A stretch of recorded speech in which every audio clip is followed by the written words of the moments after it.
السلام علیکم پیارے بچوں، ہم پڑھ رہے تھے گرامر۔ ہم نے فعل ماضی کے بارے میں پڑھا، فعل حال کے بارے میں پڑھا ہے، فعل مستقبل کے بارے میں پڑھا ہے۔ ہم نے فعل حال کی قسمیں پڑھی ہیں، فعل ماضی کی۔ تو آج ہم پڑھنے جا رہے ہیں فعل مضارع۔ فعل مضارع جو ہے ایک ایسا فعل ہے جس میں زمانہ حال اور مستقبل دونوں پائے جائیں، فعل مضارع کہلاتا ہے۔ یعنی ایسا فعل جیسے ماضی میں ہم نے پڑھا کہ ماضی میں گزری ہوئی باتیں جو فعل ماضی کہلاتی ہیں، جو حال میں ہو اسے فعل حال، اور جو آنے والے وقت میں ہو اسے فعل مستقبل۔ لیکن فعل مضارع ایسا فعل ہے جس میں حال اور مستقبل، ماضی نہیں بلکہ کیا، حال اور مستقبل دونوں پائے جائیں، اسے کیا کہتے ہیں؟ فعل مضارع کہتے ہیں۔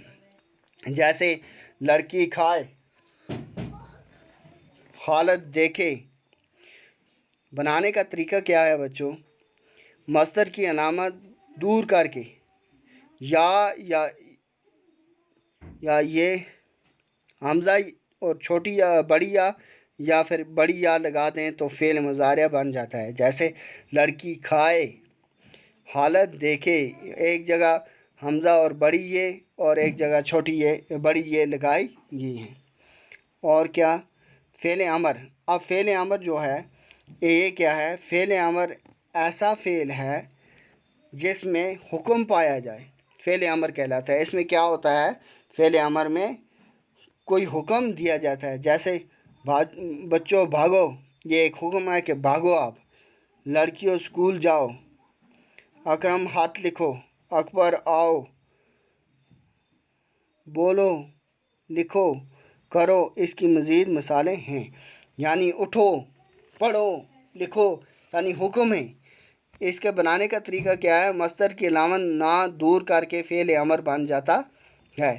یعنی جانا کو اگر ہم تو یا کی نہ کی جو ہے وہ نہ ہم ہٹا دیں اور واو لگا دیں تو کیا بن جاتا ہے؟ حمزہ واو یا خالی واو لگانے پر کیا ہو جاتا ہے؟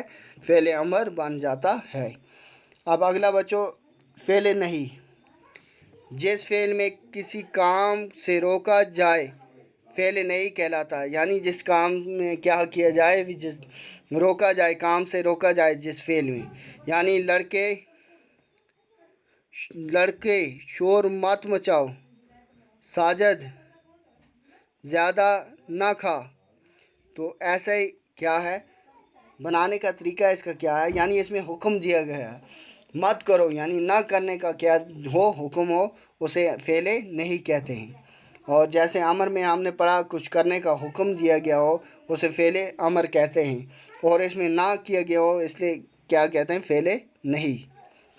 کسی کام سے روکا جائے، فعل امر سے پہلے مت یا نہ یا نہیں لگانے سے فعل نہیں بن جاتا ہے۔